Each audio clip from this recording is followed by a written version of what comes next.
Nom de Zeus! Je viens de recevoir au courrier une lettre de mon moi passé envoyée à mon moi futur.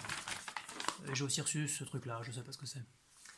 Bienvenue dans l'épisode 12 de ce défi, Trouver sa voie en 30 jours. J'ai voulu m'amuser un petit peu aujourd'hui avec vous pour vous parler d'un exercice que j'ai fait il y a quelques années, qui est cette fameuse lettre à mon moi futur. Et en fait, c'est un exercice de visualisation que j'ai découvert, je crois que c'était le premier que je faisais. Et l'objectif, et ce que je vous propose de faire aujourd'hui, c'est de visualiser qui vous serez dans 6 mois par exemple, et d'écrire une lettre, et d'écrire qui vous êtes, et votre définition du succès. Donc dans ce que vous êtes, dans ce que vous faites, dans vos relations, dans votre boulot, dans votre quotidien, dans votre vie sociale, etc. Et de décrire en fait, mais de manière positive. Donc c'est un exercice de visualisation, et c'est aussi un exercice de pensée positive, puisque l'objectif là c'est vraiment d'imaginer ce que vous rêvez être en fait, mais sans voir forcément un truc complètement inatteignable, hein. Ça peut être quelque chose, voilà, un changement de vie que vous souhaitez, mais qui pour vous paraît aujourd'hui impossible, inatteignable.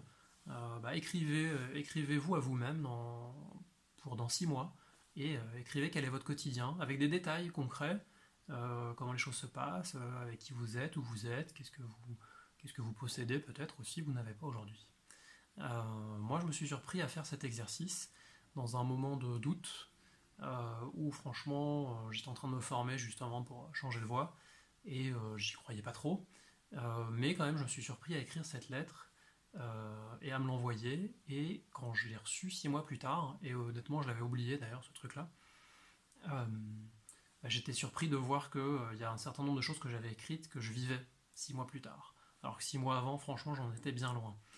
Alors l'objectif c'est pas de remplir toutes les cases, hein, c'est pas de tout cocher, c'est pas de se dire je fais une liste de 20 choses que j'ai envie d'être ou d'avoir et tout avoir. Si 6 mois plus tard vous en avez déjà 2 ou 3, c'est déjà génial.